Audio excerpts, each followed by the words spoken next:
या ठिकाणी करत आहोत। सरांना दीर्घ आयुष्यासाठी आपण कामना करण्याची गरज नाही, मुळात परमेश्वराचं मोठं वरदान सरांच्या माध्यमातून आपल्या सर्वांना असतं। या ठिकाणी प्रथमतः मी आमच्या सर्व परिवाराच्या वतीने एक आनंददायी अशा पुढच्या जीवनासाठी सरांना आपण सर्वजण शुभेच्छा देऊ। खरं म्हणजे आज या ठिकाणी एक आनंद उत्सव असा मंदिरामध्ये आपण सर्वजण साजरा करत आहोत।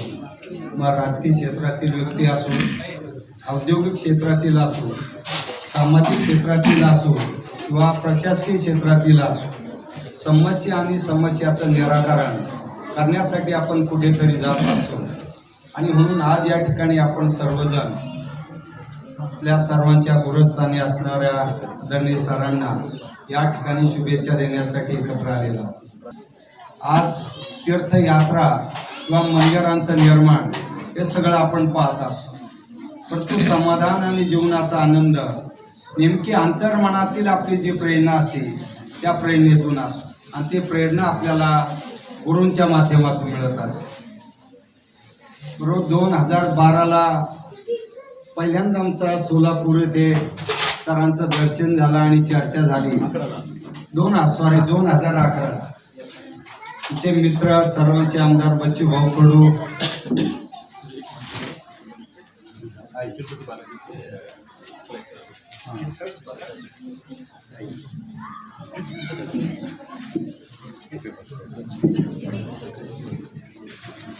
तर आपण त्यावेळेस काही सामाजिक आपल्याला असतं की आपण सामाजिक क्षेत्रात काम करतो।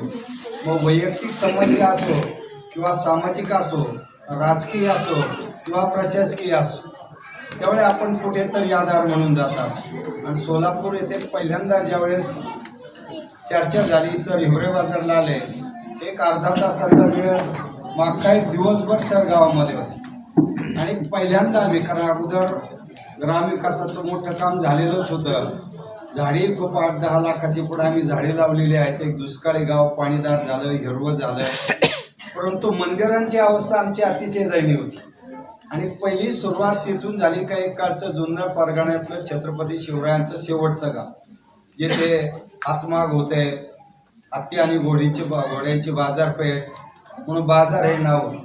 अशा परिस्थितीमध्ये ज्यावेळेस सुरुवात झाली आणि मग पाहिलं काही अनेक गोष्टी ज्या माझ्या आकलनाच्या पलीकडे होत्या। कधी अंगठी किंवा सोनं असं मी कधी गाड्यामध्ये किंवा कधीच आयुष्यात वापरलेलो। पहिल्यांदा सरांनी नाशिकला बोलवलं, थोडीशी चर्चा झाली, बालपणापासूनच्या काही गोष्टी आणि पुढे उलगडत गेल्या। पुढे जाऊन कॉलेज, मग महाविद्यालयीन जीवनामध्ये क्रिकेट खेळत असताना मग त्यावेळेस संघर्ष किती टक्के होता, यश किती टक्के होतं, हातात यायचं पण संघर्ष मोठा असायचा। आणि ज्यावेळेस पाहिल्यानंतर एक लक्षात आलं की अध्यात्मात सुद्धा वेगळं काही असं, म्हणून शास्त्राच्या आधारे जे मांडणे असे। आणि आदरणीय सरांचं निवीमधलं जे जीवन होतं त्यातून ब्रह्मांडशास्त्र आणि समुद्रशास्त्र आणि ग्रह आणि मानवी शरीरामध्ये किती पाणी आहे, पृथ्वीवर किती आहे, शरीरात किती धातू आहेत, भूतलात किती आहे, याचा बॅलन्स बिघडल्यावर काय होतं ते नेमकी मार्गदर्शन इथे मिळालं। आणि एकाच वर्षात आम्ही एकही रुपया आमच्याकडे नव्हतं, सुरुवात करा म्हणाले। आणि पहिला एक मुंबईत 2 लाख ते साऊथ इंडियन एज्युकेशन सोसायटी एक मुंबईतली मोठी संस्था आहे, त्या दिवस संध्याकाळी त्यांचा एक 2 लाख रुपयाचा पुरस्कार जाहीर झाला। आणि ते पैसे आले आणि हे मंदिर ज्या व्यक्तीने बांधलं त्यांच्याकडे गेलो, दिलं आणि सुरुवात झाली। 40 लाख रुपये लोकांनी गावात आणून दिले, अगदी जोरात 2.25 कोटीचे 10 मंदिर आम्ही बांधले। त्यात 3 पीर आहेत, एक बुद्धधाम आहे, मावलाया आहेत, मसुबा आहे, 60 सहित ओठ्या आणून बसवले। एवढे देव गावात असतात आणि एवढं सगळं होत गेलं। आणि सर स्वतः 3 दिवस तिथे थांबले आणि तिथे प्राणप्रतिष्ठा, मूर्ती आहे सगळं करताना अतिशय सुंदर आणि चांगल्या पद्धतीने केलं। अनेक लक्षात आलं की या सगळ्या गोष्टी खरोखर असतातच। आता मध्ये मी ते IIM अहमदाबादचं ते इम्पॅक्टची मोठी कॉन्फरन्स सिंगापूरला होती आंतरराष्ट्रीय. तिथे त्यांनी यावर्षीचा चीफ गेस्ट म्हणून मला बोलवलं. एक 5 दिवस मी सिंगापूरमध्ये होतो. अनेक ठिकाणी पाहिले, थोडा काय शिक्षण संस्थाचा अभ्यास, ते सिंगापूरचं एक इंटरनॅशनल स्कूल आहे, तिथे एक व्याख्यान होतं. ते सगळं करताना पाहिलं, सिंगापूरमध्ये सुद्धा सरांचं जे ओशनॉलॉजी आहे ही पोलीस डिपार्टमेंट वापरतात. अख्ख्या युरोपमध्ये चोर पकडायला ही यंत्रणा वापरली जाते. 10 दिवस पुन्हा मी टोकियोमध्ये होतो, जपानमध्ये होतो. का ज्या जपानच्या टोकियो युनिव्हर्सिटीने जपानचे 3 प्रधानमंत्री दिले, तिथे आमचं वॉटर मॅनेजमेंट शिकवलं जातं. तिथे पण एक व्हिजिट होती आणि ते पाहिलं की जगभर हे सगळं वापरलं जातं. दुर्दैवाने आपल्या देशात त्याला अंधश्रद्धा म्हणलं जातं. आणि मग गेली 2 वर्ष आपण पाहिलं की सरांना काही, खरं म्हणजे आमच्या भगिनी कल्पनाताईंना आणि त्यांच्या कुटुंबाला खूप खूप धन्यवाद यासाठी आहेत की त्यांनी गेली 2 वर्ष सरांना जो मध्ये एक अपघात झाला होता त्याची पूर्वकल्पना अगोदरच होती की तो दिवस, ते टायमिंग, आणि एवढं करून एवढं. आणि मध्यंतरी जवळ आता हे 6-7 महिने US मध्ये फक्त ट्रीटमेंटसाठी जात होते. आणि तिथली ट्रीटमेंट घेऊन आपल्या सगळ्या ईशानेश्वराची कृपा, आपल्या सर्वांचं सगळे मनामध्ये असलेलं प्रेम, यातून आता जवळजवळ 99% सर बाहेर पडले. सरांची ओपीडी काय बंद नव्हती. केव्हायचा एक हात पकडलेला, PS होत आहेत, पेनकिलर घ्यायचे, एवढं सगळं असं नाही. आलेल्या प्रत्येकाला त्याचं समाधान होईल, त्याच्या समस्या संपतील, या प्रकारचं मार्गदर्शन करायचं. ही खूप महत्वाची गोष्ट आहे. शेवटी मानवी जीवनामध्ये दुःख आल्याशिवाय सुख येत नाही. आणि सुख यायचं असेल तर दुःखाचा संघर्ष करावा लागतो. आणि दुःखाचा संघर्ष करतानाच माणूस हातबल होत असतो. देवांनाही त्यातून जावं लागलं, माणसालाही जावं लागतंय. पण नेमकी तो संघर्ष चालू असताना जे मनाचं आरोग्य असं, याला स्थिर करण्याचं मोठं काम या माध्यमातून होत असतं. आणि एकदा आपण त्यातून बाहेर पडलो की मग आपण म्हणतो अरे बरं झालं आनंद. पण मधला जो पिरियड असतो ना, तिथे कुठेतरी प्रामाणिकपणे गुरुकडे जायचं असं. आणि म्हणून आम्ही गावामध्ये काम करताना खूप अडचणी असायच्या. आता एवढं तो व्यवस्थित झालं, आता कुठेही त्या प्रकारची अडचण येत नाही. आणि यावर सांगितलं पाऊस नव्हता, आता पण ओढ्याला पाणी आलं नाही. पण आमच्याकडे पूर्वी एक देवीचं मंदिर आहे, ज्याला आता मी जलदेवता, जलसंपदा माता असं नाव दिलेलं आहे. एक चानकाई नावाचं देवीचं मोठं मंदिर आहे. एक काळी हिमालयातील एक तपस्वी दक्षिणेची यात्रा करत असताना हिवरे बाजारात थांबले आणि परिसरातील लोक आले, म्हणाले की आम्ही दुष्काळ आणि पाण्याने हातबल आहोत, आमचं दुष्काळात निवारण करा. म्हणून त्यांनी एका शेळेवर तप केला आणि चंद्रदेवता प्रसन्न झाली. तिच्या नाभीतून पाणी उत्पन्न झालं आणि त्यातून त्या भागाचा दुष्काळ गेला. तर आजही मृगाच्या दिवशी परिसरातील अनेक गावातली लोक पाणी मागवायला येतात. आणि ते एक मंदिर आम्ही अनेक वर्ष आजबतो. फाउंडेशन व्हायचं, अर्ध्यावर जायचं, बंद करायचं, समस्या कळत नव्हती. आणि सरांनी नंतर एक सिद्ध पूजा केली, ते कोडं उलगडलं आणि मग आणखी आम्हाला कळालं की असंही असू शकतं का. आणि त्यानंतर मात्र ते मंदिर आज एवढं सुंदर झालं. ओढ्याला पाणी नाही, पण यावर तिथं एक नाभी आहे देवीची, त्या नाभीतून सतत पाणी वाहतं. आणि मध्यंतरी ती संकल्पना बंद पडली होती. सरांनी सांगितलं की आपण दीपावली नंतर पाऊस पडणार आहे, सतत पडन. आणि या वर्षी ती 5 लिंब देवीच्या नाभीत टाकले की ते गावाच्या बारवेत यायचे. आणि मध्ये काही कालखंडात ते सगळं बंद पडलं होतं मागच्या 50-60 वर्षात. आणि ते आता पुन्हा नव्याने सुरू होत आहे. म्हणजे याला काय जादू म्हणायची, याला तंत्रज्ञान म्हणायचे. शेवटी ही एक विद्या आहे आणि ही विद्या अनादी कालापासूनची आहे.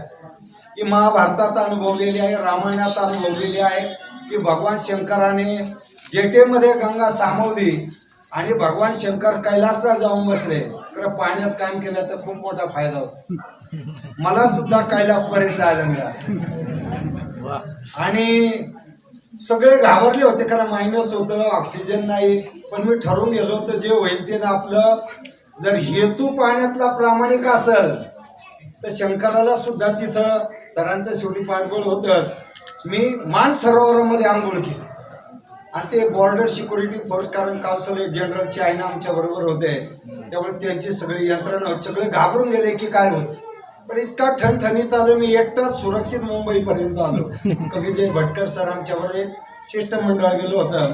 मान सरोवरातलं पाणी आपल्या सिंहासात टाकायचं आणि महाराष्ट्राचा दुष्काळ हटवायचं. म्हणून शंकराचं जे वरदान आणि टेक्निक आहे ते टेक्निक म्हणजे सरांकडे असलेली ती विद्या आहे.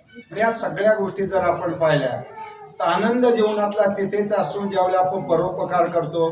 शेवटी राजकीय सत्ता असो किंवा प्रशासकीय सत्ता असो किंवा सामाजिक चळवळ असो, याचा उद्देश एकच असतो, पहिल्यांदा फर्स्ट नेचर, समाज आणि त्याच्यानंतर आनंद. म्हणून या पद्धतीने या सगळ्या गोष्टी होणं खूप गरजेचं असतं. कारण म्हणजे इथं प्रवचन झालेलं आहे. प्रवचन म्हणून हे नाही, पण आपल्याला एक विनंती राहील की 1972 साली आपण सर्वांनी पाहिलं झऱ्याला पाणी होतं, खायला अन्न आणि रोजगार नव्हता. आणि 2019 साली 1000 फूट खोल गेलो. आज जगातले 100 देश पाण्याचा संघर्ष करतात. नुकतीच एक बँकॉकला 18 देशाचे जलसंधारण मंत्री होते आणि फ्लड आणि ड्राऊट, पूर नियंत्रण आणि दुष्काळ निवारण, आणि 2च भाषणं युनोने ठेवलेले होते. एक भाषण होतं ऑस्ट्रेलियाच्या डॉक्टर मारिया नावाच्या पॉलिसी मेकर आहेत, आणि दुसरं माझं भाषण होतं. त्यांना होतं प्रशासन आणि पाणी, आणि मला विषय होता की स्थानिक समाज आणि पाणी. स्थानिक समाजाला आपण बरोबर घेतल्याशिवाय आपण पहिल्यांदा शेवटी पैसा इथेच राहून जाईल. कारण ते IM इम्पॅक्टचं जे होतं 4.0 आणि त्यांचं म्हणणं होतं का 5.0 अचीव करायचं. तिथं मी एवढंच सांगितलं की मागच्या 5 वर्षात आपण इलेक्ट्रिसिटी आणली, कॉम्प्युटराईज केलं, पुन्हा रोबोटिक्सपर्यंत आलो, पण पर्यावरणाकडे लक्ष दिलं नाही, पाण्याकडे लक्ष दिलं नाही. तर पुढच्या 50 वर्षात फक्त रोबोटिक्स आणि जेवढा पैसा गोळा केला तेवढाच इथं राहून जाणार आहे, एकही माणूस जिवंत राहणार. मग अशी परिस्थिती येणार असेल तर आपण सर्वांनी आता निसर्गाच्या माग लागणं गरजेचं आहे पैशापेक्षा. हे मला वाटतं जीवनातलं सर्वात मोठं आनंदाचं लक्षण असेल. का पैसा खूप आहे पण आनंद नाही. मग गेली 5 वर्ष आम्ही गावात आता आनंदावर काम करायचो. शेवटी GDP आपण काउंट करतो विकासाचा आणि पैशाचा, पण आनंदाचा GDP आपला खाली खाली चालला आहे. ज्या पंजाबने संपूर्ण भारताला जगवलं त्या पंजाबमध्ये प्रत्येक घरात कॅन्सर आहे, प्रत्येक घरात डायबिटीज आहे, आणि घरात एकतरी मुलगा किंवा मुलगी एक इंजेक्शन घेतं नसेल. ज्यावेळी त्यांचे मंत्री 10 जिल्ह्याचे कलेक्टर काही सरपंच जेव्हा आमच्याकडे आले त्यावेळी त्यांचं म्हणणं होतं तुम्ही नशामुक्तीचं काम कसं केलं एक सांगा, आणि दुसरं ऑर्गॅनिक कार्बन, म्हणजे आपल्या मातीतला सेंद्रिय कर्ब जो संपत चालला आहे याचा परिणाम आपण सगळं विष खायला लागलेला आहे. आणि म्हणून आपल्याला 2 गोष्टीकडे लक्ष देणं खूप गरजेचं आहे.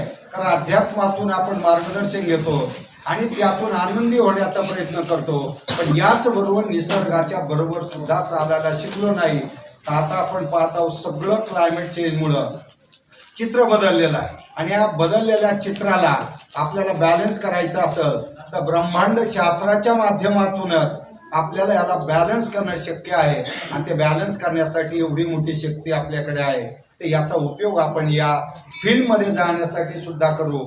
अन्यथा शहरं आणि गावं उद्याच्या भविष्यकाळात, कारण शहरात ते सगळे आउटलेट संपून गेले. आज पुण्यातली जी अवस्था झाली, मुंबईची झाली, चेन्नई घ्या, बेंगलोर घ्या, सगळं गावात काही राहिलं नाही. म्हणून माणसं शहराकडे चालली, आणि शहरात जातात हे चांगल्या प्लॉटिंग केल्या जागेत जात नाही. ही सगळी माणसं सगळ्या रेल्वे लाईनच्या कडेला, नद्यांच्या कडेला, आणि त्याचा परिणाम शहराचे आउटलेट ब्लॉक झाले.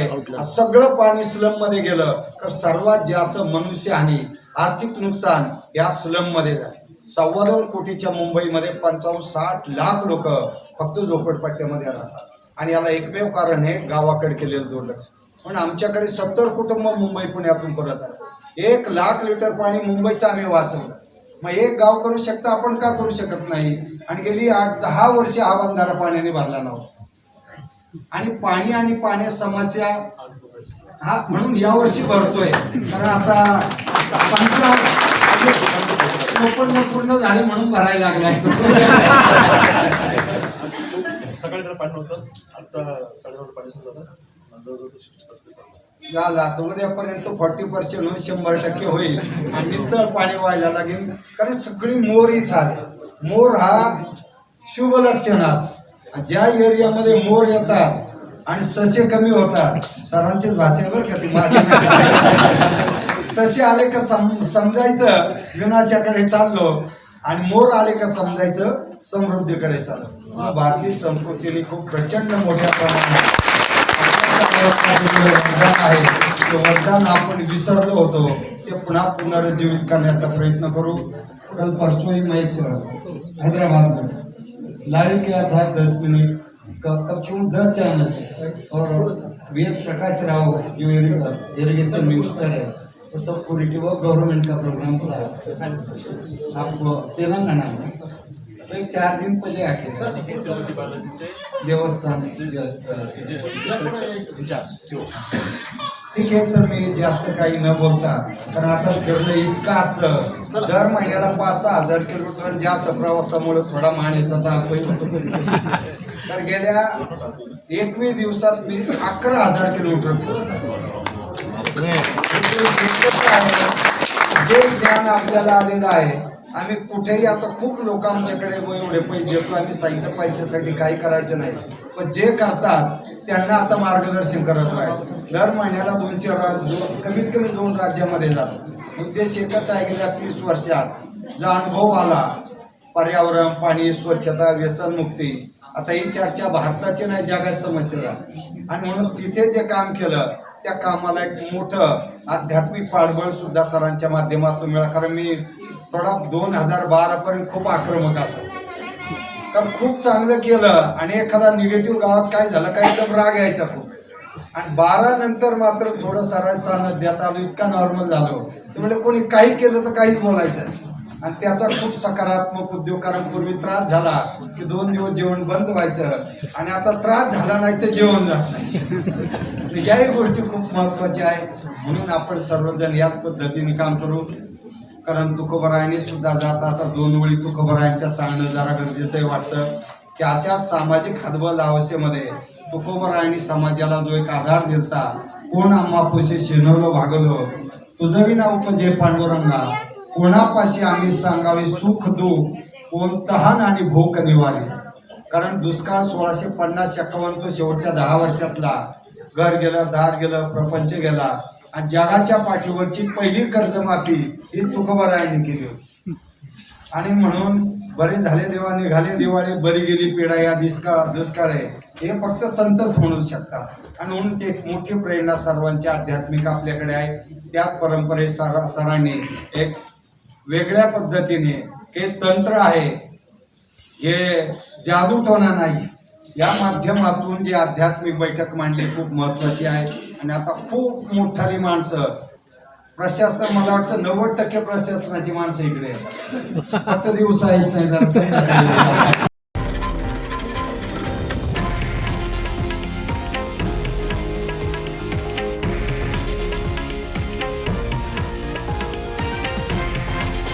हे आहे देशातील नंबर 1 न्यूज नेटवर्क आणि आपण पाहत आहात TV9 मराठी, एकमेव.